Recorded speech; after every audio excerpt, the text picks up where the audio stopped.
All right. Good morning, everybody. Good morning. You might be listening at nighttime. Hello, it's great to see you. I'm here with my good friend, Aaron Aquin, and also my good friend, Kerry O'Brien. Kerry and I met at the first day of school at Shopify. We were in the same onboarding class when we started back in 2016, March of 2016, and we were eye to eye, which is always a special thing when you're 6'4" and you can talk eye to eye with another human being. You're like, this is amazing. So we fell in love instantly and have been buddies since 2016. Mhm.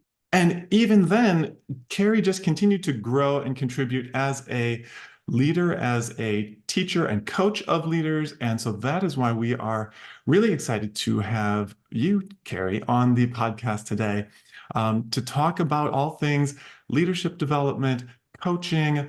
We're going to dive deep into how to manage hybrid teams, remote teams. It's a brand new world out there, and Kerry has been deep in the realm of learning and doing when it comes to managing remote teams, building trust, and creating high performance results at your workplace. So welcome, Kerry. Can't wait to dive in.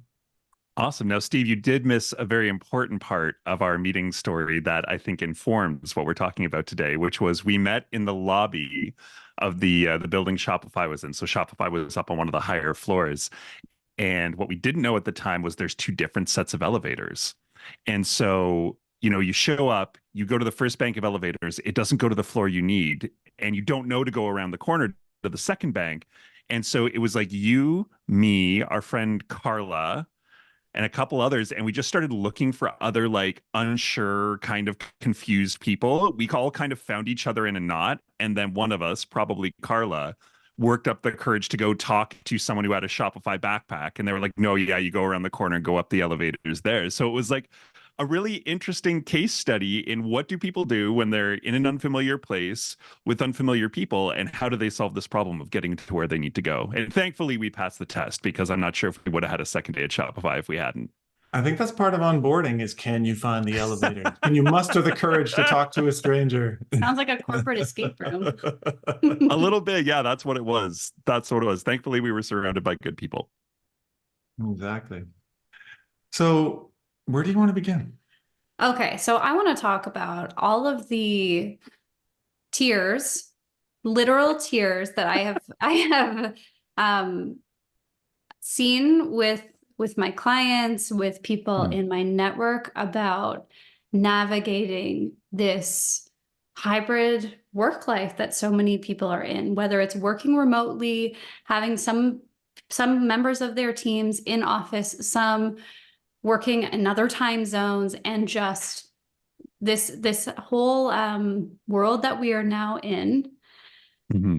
How do we help people make this new way of working really effective and dare I say, because what we do here is sometimes about how do we also make it fun and personable and keep it human. Mm-hmm. Which I would argue, Aaron, is actually part of effectiveness. Like there is not a human workflow that is effective that doesn't recognize the humanness of humanity. That was a lot of the same word in different permutations. I think I want to go back and I want to make clear, because you said this is a new way of working. I think there are those who might argue with you. It's like, well, we've been doing this since 2020.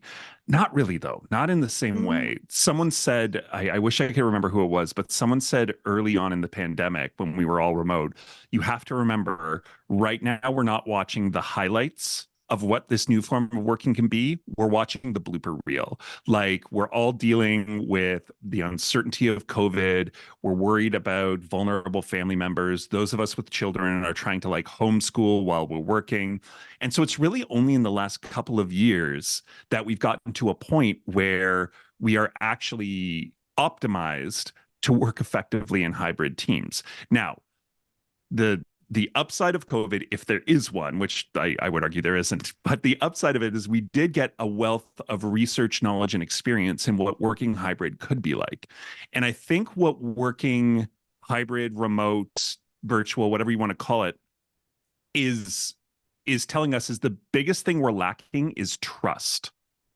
So what we're seeing in the research is that when people aren't working shoulder to shoulder, when they aren't having those little run-ins, those "can you help me with," those "hey, what do you think of" at the desk, what we're losing is trust with each other. And when we break down trust in terms of how psychologists think of it, how the research thinks of it, it really comes down to three components. We trust people when they have integrity, when they do what they say they're going to do, when they don't do things behind backs or when they go back on their word or anything like that. So that's one thing. We trust people when they have ability. So when they are actually capable of doing the things they need to do, or if we want to be selfish, the things we need them to do. And benevolence, when they mean well for us. So trust comes when the answer to these three questions is yes. When the answer is, will this person do what they say they're going to do? Can this person do what they need to do? And does this person mean well for me? If those three questions are yes, then we trust that person. So to be super reductive and simplistic, all we have to do as leaders is create spaces for our team to demonstrate trust and build trust with each other. Super easy. All over Zoom. All over Zoom, yeah. Or Slack. Easy, right? or dare I say Teams. Yes. Let's not go there. If you're a Microsoft shop. Well, and I think that's an interesting thing because like as humans, we are wired for the social interaction, right? We judge books by their covers. We say, oh, I trust this person because she has a trustworthy face. And then you kind of are let down the road if you are. But like we have these snap judgments of one another that in person kind of speeds up the process of coalescing, of giving someone the benefit of the doubt, right? If you don't hear from someone for a couple hours, but you see them over there working, you're like, whatever, they're doing fine. But if you don't hear from someone for a couple hours and you don't see them, your mind goes to some pretty negative places, almost on instinct. So what are detection and story crafting? Yeah. Right. So like, what are the new approaches that we need to kind of get over ourselves in a world where we can't see somebody when we're so used to seeing people? Well, there's and I love that you went directly to the what can I do for me? Like what am I responsible to self-manage? And the caveat when we talk about these kind of things, Steve, is I always like to say there are systemic pressures that contribute to burnout. There are systemic pressures that contribute to a lack of trust. We are not solely responsible as individuals for creating optimum conditions in our organizations on our teams. What we are responsible for is managing ourselves to where we can be the most impactful version of ourselves within the constraints that the system presents. So the first thing is recognizing that we are a narrative species. Like the one thing that separates us from a lot of different forms of life on the planet is we use stories to make sense of the world. And we also, this is a very North American perspective, but we also live in generally a low threat society. So we don't have saber-toothed tigers hiding behind every tree or rock waiting to kill us. So our threat detection looks at other things because there aren't big threats available to us. Those two things in combination means that we tend to make up stories to fill in the gaps in order to protect ourselves from the worst possible outcome. And that usually means I am assuming the worst of this person. So if, for example, I send a message to one of my direct reports or even a peer saying hey, that proposal is not where it needs to be, and I don't hear back for 2 hours, the story I tell myself is John is mad, Blake is frustrated, they're talking to my lead, they're, all these things. When I've actually had this happen too, where I've why haven't they responded to me? And then I go look at their calendar and they're off this morning. Do you know what I mean? And it's usually the actual story is so much more benign than what we make in our head. So the first thing we can do is recognize we tell those stories and then here's where I always trip up, because I don't want to be just assume best intent of everybody because every human means the best for you. Can't even see it. I'm cocking my head and smiling brightly at this. We know that humans can be awful. We know that sometimes humans can have ill intent towards us. So I'm not saying just leave yourself open to get hurt by people, but look at it rationally and say what do I actually know about this situation? What are the facts that I can put before myself? Based on those facts, taking emotion out of it for a minute, what is the more likely scenario? Yes, Blake is usually very responsive to me, but maybe their heads down working on something. Maybe they have an appointment. Maybe their internet is out. Like there could be 1,000 different explanations that is not Blake is annoyed and they're talking to my lead about what a jerk I am. Yeah. So the first step, so go ahead. Well, no, I like that you bring the likelihood into it. It's something I realized the other day with my children. I termed it probabilistic parenting. I was like, he better have his clothes on. I was like, what are the actual probabilities that he has his clothes on right now? It's like 20%. Why would I get all bent out of shape that he's got his clothes on when there's like almost zero chance that he's actually got his clothes on? So when you're thinking about your colleagues and you're drumming up this story about how they're out to get you and, bad things are about to happen, taking a moment to say, what are the probabilities that this person is actually conspiring right now versus doing something else, or even in the middle of the thing that I asked them about? Yeah, exactly. And hear me, it's not, it doesn't mean that they're not. For all I know, Blake might actually be doing that thing. It's like that old Nirvana song, right? Just because you're paranoid doesn't mean they're not after you. But the point is, like, what am I going to do about that?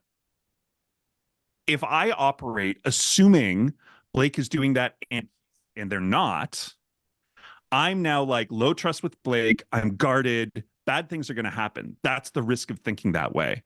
The reward of thinking the other way, of like going about my day, putting that to the side, waiting for feedback and being able to be productive in the meantime, is much higher than the potential risk of missing Blake doing that thing, because there's nothing I can do about it anyway. So that's the second step. Once you've actually like figured out, okay, what's the story I'm telling? What is the probability of this actually happening? Now, what is the risk reward of just going about my day? Probably the reward is going to be higher, and that will play out when it plays out. I love that you're talking about this from the end of the one making the story, but I also think that as a one of the leadership skills we talk about all the time is the art of over communication, because we know that when we can only see from like the shoulders up, we can't read body language. Facial expressions really matter. The tone of emails, when you can't hear the voice of someone, and if you just assume that people actually might read this in their most negative narrative, the worst possible voice, it will also inform how you communicate. And I love a little bit of over communication because it just helps to eliminate some of those ways in which what I call like people thought leap to the worst case scenario, to the worst possible outcome. And if I, as the leader, can help people not do that with just a little reassurance, like this proposal's not where it needs to be, what are 3 things we can do, like in a coaching manner? What are 3 things we can do to improve this section specifically?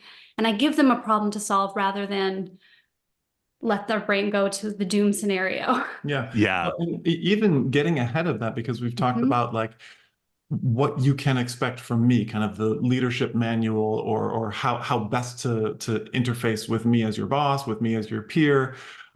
If they know that your feedback will come with some questions, it's always in the spirit of helping them do better, and they see that consistently, then getting that email still might trigger the, oh my God, I'm in trouble, zone of their brain. But there will be at least a rational foundation of, this is how Erin works. She told me to expect this. She has my best interests at heart, and let's collaborate. At least there's a path for that. Yeah, I really like that. And the common thread I see through what you're describing is being deliberate.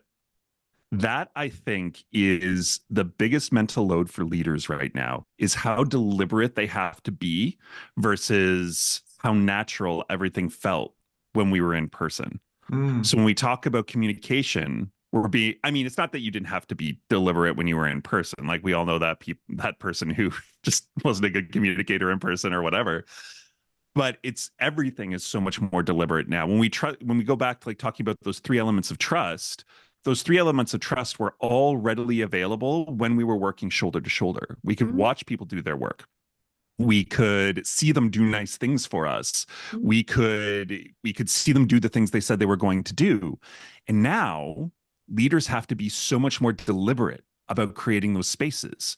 Leaders have to be so much more deliberate about communication. The time you spend thinking about process, just like interpersonal process, it's so much more now than it was when we were in person.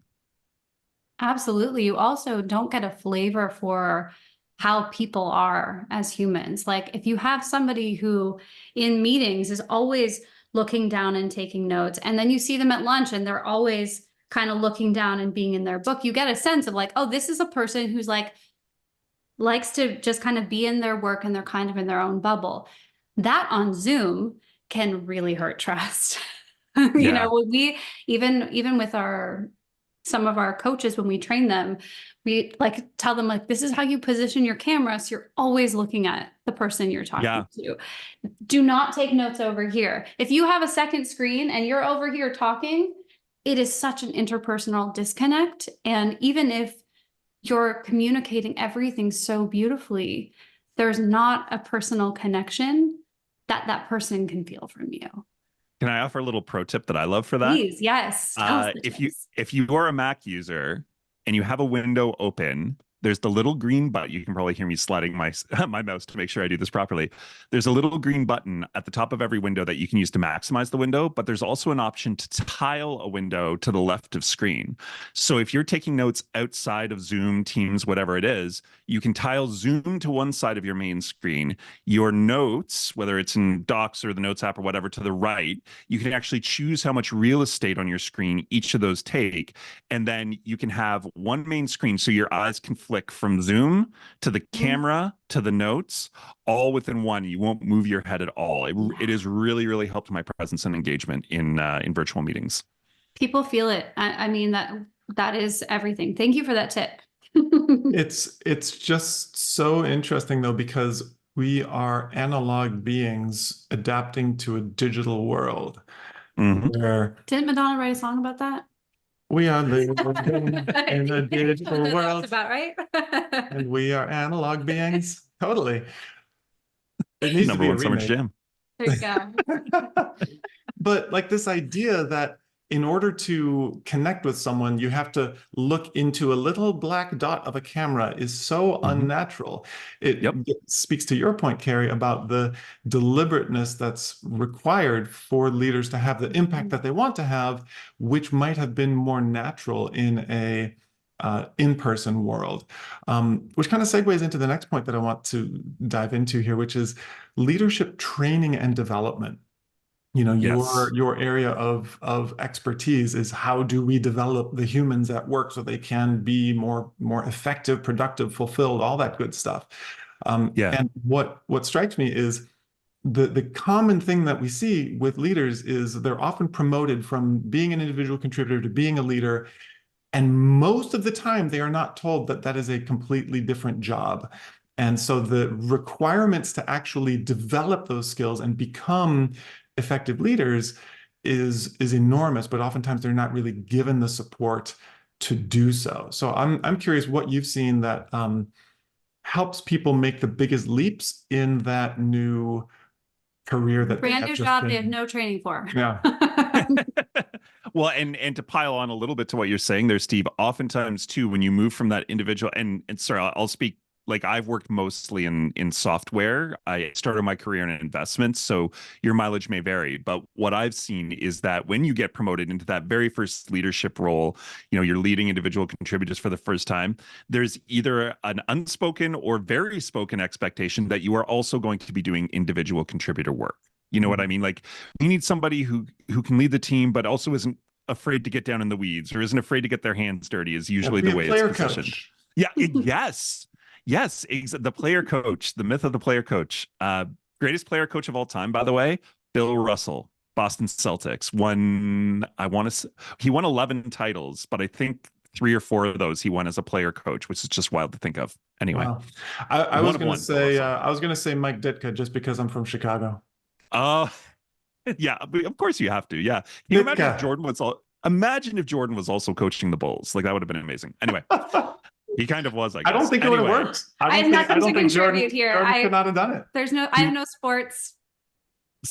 Yay. are we going to turn this into is the It's Superabound totally podcast okay. going to turn into a Sports sports He does it all the podcast? time. It's fine. Anyways, all that to be said. But yes. in business, player coach, Yeah. you called it a myth. Well, I say it's a myth because you can't do them at the same time. You're like one or the other, right? And so, for example, there's a project I'm on right now where I am digging into some individual contributor work, and I'm not showing up as a lead for the people who are on that with me, because now I'm a co-contributor, so I can't interact the same way. I think that. So those are the difficulties of being promoted into leadership. And then add on to that too, humans don't like to feel like they're bad at something. So Steve, you have a really interesting story of like digging back into piano, right? And like learning how to play again, and was it again or for the first time? Oh, no, it was again. Yeah. I took a 20-year break between high school and my 40s. So what did it feel like that first time you sat down and tried to play? After 20 years, very janky, very awkward. Like I had nothing. I knew there was stuff under there, but it was covered in crust.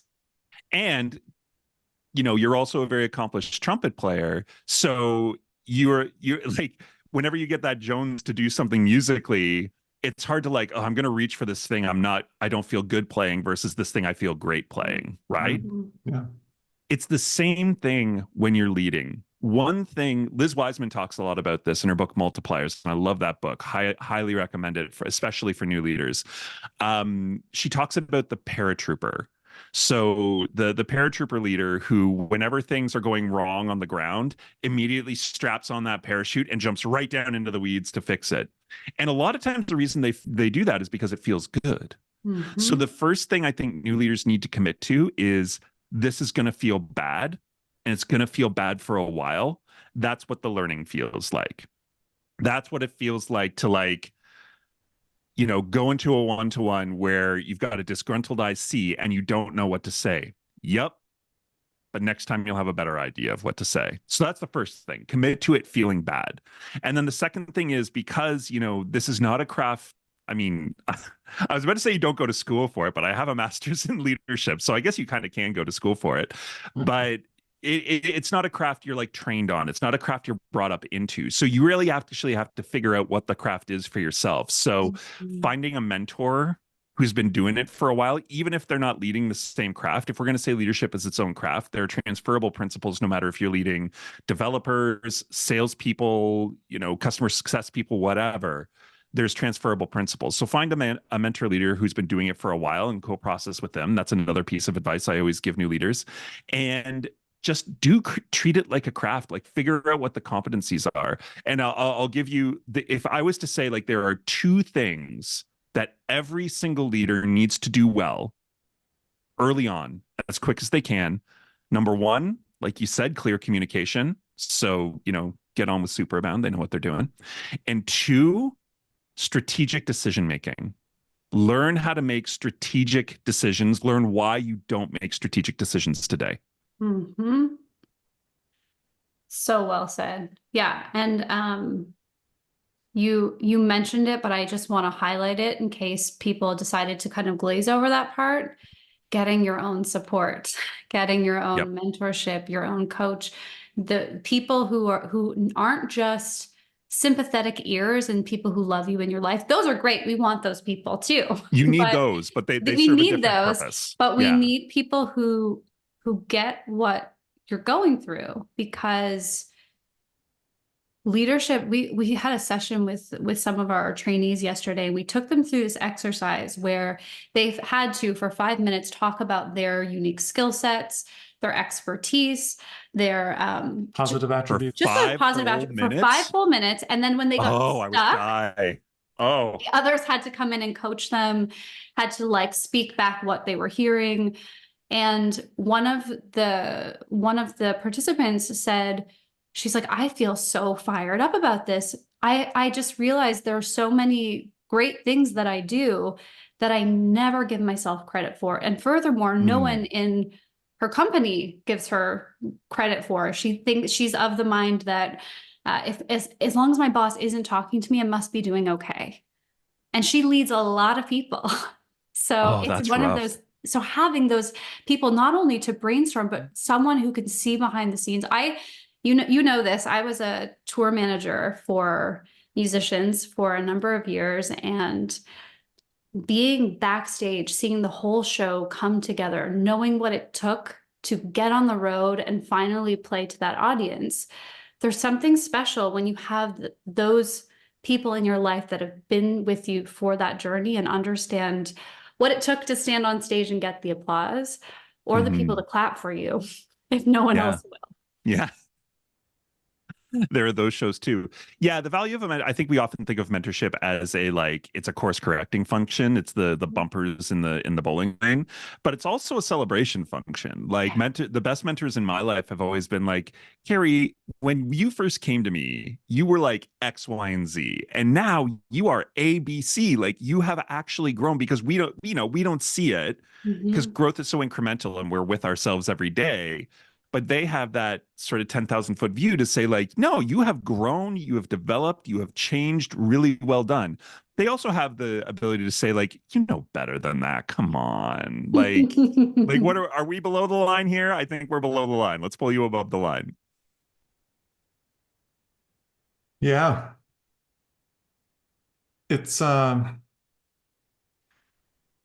experience of acknowledging where you're at and where you've come from it's significant for growth, and to the point of like what will bring a team together across space and time. That's one of them. Right? Like if there's one thing that builds morale, it's not, lunch on the company or, Friday drinks. It's winning, it's growing, it's doing meaningful work. And so as a leader, creating the space for someone to win, acknowledging when someone is growing, and making it possible for the team to do something together that they never could have on their own is going to create connections better than any icebreaker activity, although those are valuable or pizza too. party. Or pizza party, yeah. Right? Like, so how do those two even weave together though? Because there is a place for icebreakers and pizza parties, even though the ultimate goal of the leader is bringing the team together in order to win and create great work. Yeah, so like the role of an icebreaker in my mind as a learning person is just like it's literally to break the ice. It's to get people talking. So we talk about, breaking the seal, which is getting people to talk for the first time, especially in a Zoom meeting, because people so often are like, "Oh, I'm on mute," or "Oh, I'm the wrong mic," or whatever it is. And so you want it sounds so overwrought, but like you want them to have a safe to fail opportunity to practice speaking in the environment before they have to do it for real. And so that's what the point of an icebreaker is virtually. The point of a and then in person, it's the same kind of idea. They get just a feel for how their voice sounds in the room. They get encouragement from other people, all that good stuff. The point of a pizza party is just to provide like a social experience. And unfortunately, it has evolved into a meme of like how corporate overlords are like, what is the cheapest way that we can express our non-sincere appreciation for these people? I think what you're describing though goes back to what we talked about a little bit with the benevolence, right? Like we need as leaders to, and again, deliberately now, find spaces, methods, and ways to express that we mean well for our employees, because it is so much easier for them to get in their head about what we think of them. And I know like I do it too. Like I'm not a CEO. I'm a middle manager. I have a boss and they have a boss. And it is a constant thing on my mind of like, what did they mean when they said that? Do they actually, or maybe they, and so what I recommend, first of all, is I think it's table stakes, but weekly one-to-ones, even if they're half an hour, like just you should be connecting with your people minimum once a week. I think one other place that you can create benevolence and well-meaning is by being clear about like what you want in terms of development. Like, let's work through development together. Let's find out where you want to go. Let's work to get you there. Like theoretically, you are leading the craft because you're experienced in the craft. So if you've got someone who's junior that wants to get to mid to senior, then helping co-process how to get them there will go a lot towards saying like, yeah, they actually mean well for me. And it will also give you a bit of a buffer in those moments when you're like, hey, you really missed the mark on this thing. They'll at least have kind of like what you were saying before, that bedrock of like, okay, I know that they're giving me this feedback, not because they want me out the door, but because they actually want me to succeed. Mhm. Okay, I have a question. I have a hard Hit me. question. All right. Because this comes up a lot. There are some amazing companies. I think the company that you work for, who invests in leadership and training and coaching and has someone like you working hard to really take care of people in a way that helps them be humans and be successful. There are companies like that who invest in the coaching and the training. And then there are companies that is just kind of a fringe thing. It is, they haven't looked at the research the way that you have. And sometimes what we see is people will think, well, it's my company's job to develop me as a leader. It's my company's job to pay for my coaching or hook me up with a mentorship. And I think in some cases, it's a real disservice. I mean, sometimes I agree, but I'm curious to hear your thought. I won't tell you my thoughts. I want to hear your thoughts. I want to hear Whose your job thoughts. is it to make that investment, in your opinion? So back in, I'm going to go to a brief story. Back Yeah, in please. like 2000, probably actually 16, around the time I met you, Steve, I was a big gamification guy. I thought gamification was the route. So gamification, for those not familiar, is the practice of turning learning into like games, competitive games to I like prompt you, the. Kerry. I didn't know that about you. I love that. He's a gamer. I like that too. Yeah. Well, I love gaming, but I'm actually turned around on gamification now. And the Oh. reason is I read a book called Drive by Daniel Pink. Yeah. Mhm. And the whole thesis of Drive is that there's extrinsic motivation and there's intrinsic motivation. Extrinsic motivations are things we think of as we categorize as sticks and carrots, right? And so the things that like we will either punish you if you don't do this thing, or we will reward you if you do these things. Intrinsic motivation is the drive that all humans have to improve their conditions. And so good learning can leverage extrinsic motivation, either punishment or reward, but it will have lower impact, lower effect, and you'll burn people out on it after a time. If you can access intrinsic motivation with learning, you have a much better chance of having, one, your learners engage fully, and then two, them retain everything. So that's why the first principle of adult learning is figuring out the what's in it for me. Mhm. How can you position, hey, I'm asking you to take time and effort to intake this knowledge, develop this skill, change this behavior. And the reason I'm asking you to do this is because the value will be X. The reason I bring this up is because I've seen kind of both awful sides of the pendulum in my time. I've seen like the fully fleshed out, like totally there for you leadership development program. And I've also seen the like bare bones do it yourself. And there's poor experience on both sides. Like anything else, you want to be somewhere in the middle where you were providing the supports to help people along their journey become more impactful, but you're also not doing it for them. Research, for example, shows that programmatic mentorship generally doesn't have great uptake or impact. And the reason is good mentorship happens when a potential mentee does the work. I'm like circling my chest over my hand right now, listeners. That is the word for doing the internal work, figuring yourself out. And then saying, okay, I want to grow in this area, and that area.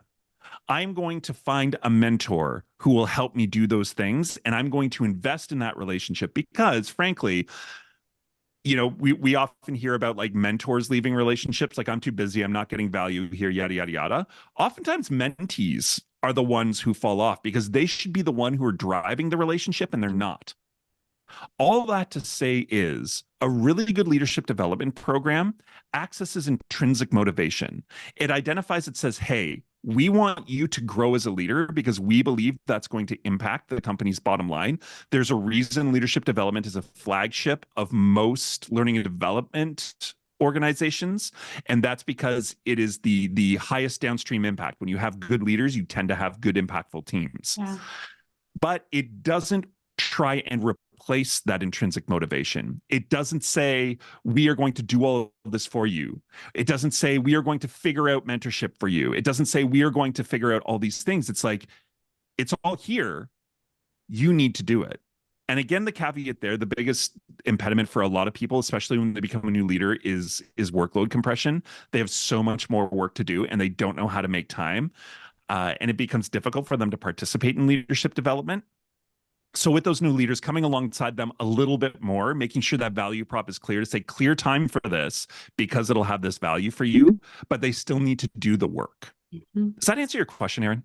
Absolutely. I love that. I think that's great. Go ahead. Well, the thing about time is a really interesting one, because so often the very reason people have to not engage with coaching or personal development or leadership development is, I'm just so busy, I don't have time for this. Even though, like, it can be said and they can read and they can, like, see this will help you with that whole time thing and prioritization and delegation. Like, the reason you don't have time is because you haven't done this training. But until someone has their own come to the gods moment, you know, like come to divinity moment of like, oh my God, I am the one who needs to take control of this. All the training in the world is just gonna, it's going to ring hollow until they actually buy into, this is my path from my current state of being overwhelmed, frustrated, and not delegating, to my future state of being an effective leader who has, you know, a enjoyable work-life harmony. Yeah. And again, this is, Steve, where the systemic stuff comes in. Like, especially in the software world, there's always so much work to do and so much high impact work to do. And I can't fault anyone for saying, well, if I take this time, that project is not going to ship on time. I better go ship that project. So there is part of that in terms of like creating the right conditions for leadership development, is also systemically setting the right expectations for leaders. If you have a leader who you can look at and say, reasonably, I don't see where they would fit in leadership development, and you are committed to, like, I want this person here long term, I want them contributing to the company long term, I think they have a lot of potential, then you, as that person's lead or the organization, have the responsibility to say, we need to pull something back and signal to them we want them to take the time. Again, they have to take the time. There has to be that intrinsic motivation there. But we also have to create the conditions where they can take the time without having mission critical things fall. So good. So if you're in that case where you think there's a systemic issue, how do you put pressure on the system to make that space? That is a really hard thing to do. And I would be lying if I ever said I'd done it successfully. Systems are really hard to change. And you know, I can't fault a chief revenue officer for saying, yeah, leadership development is all well and good, but you know what also is well and good? This company existing in 2 years. So we need to ship this thing now. It's there. There's no silver bullet here. I think that if you are someone responsible for the strategy of a business, and you do not think that your business is viable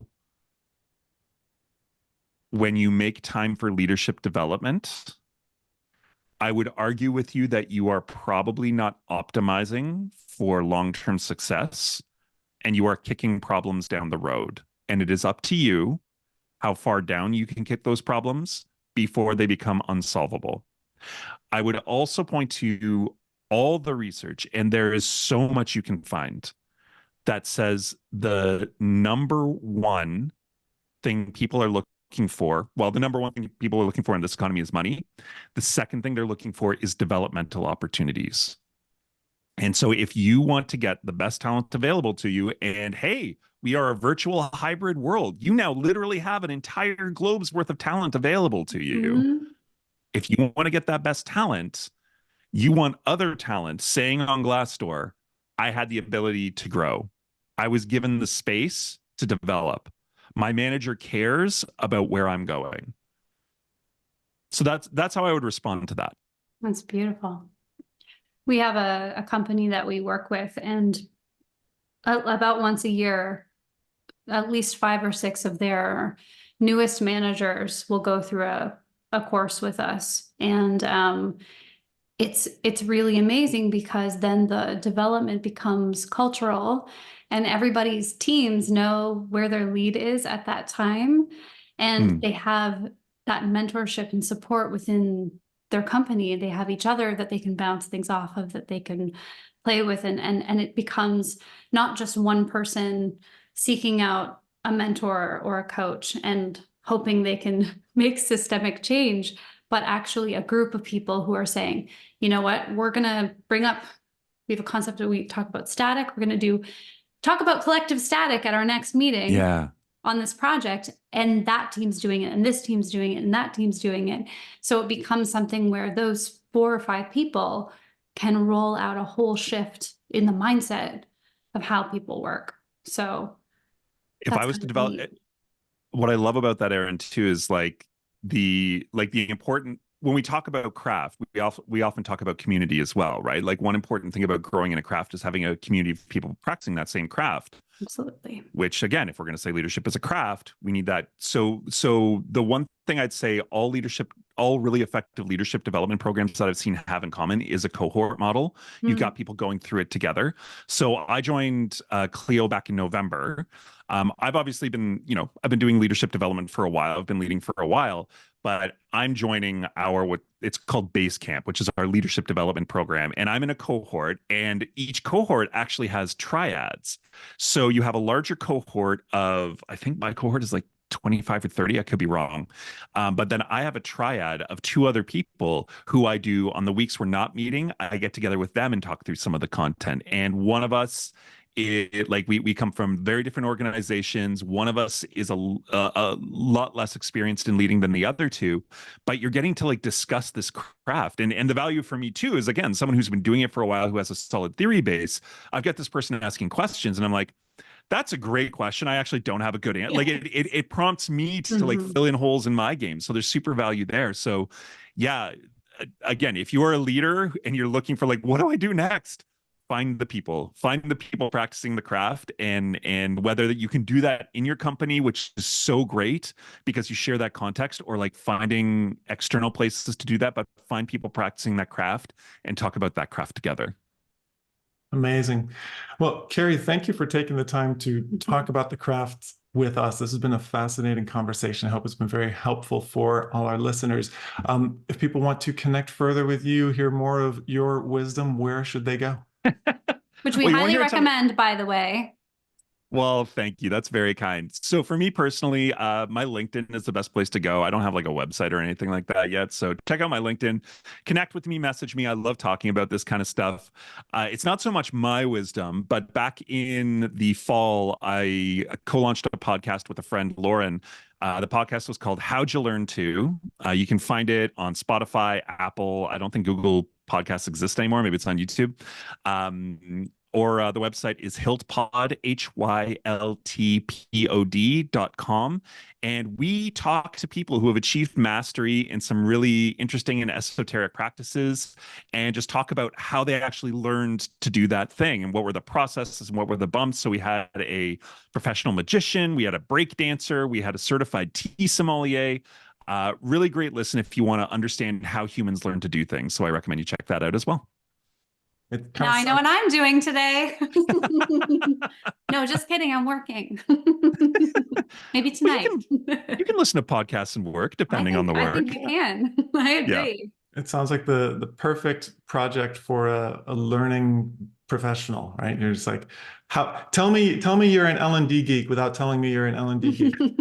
Well, that was actually where it came from, because the choice was like, okay, because I wanted to do a pod. I knew I did want to try that. And it was like, okay, do I want to do a professional one? But that's like boring. Do I want to do like a personal one? But like, great, I'm the 1 millionth music pod on Spotify. And so it was like, this idea was something, okay, I could post this on LinkedIn because my professional network will geek out over the learning.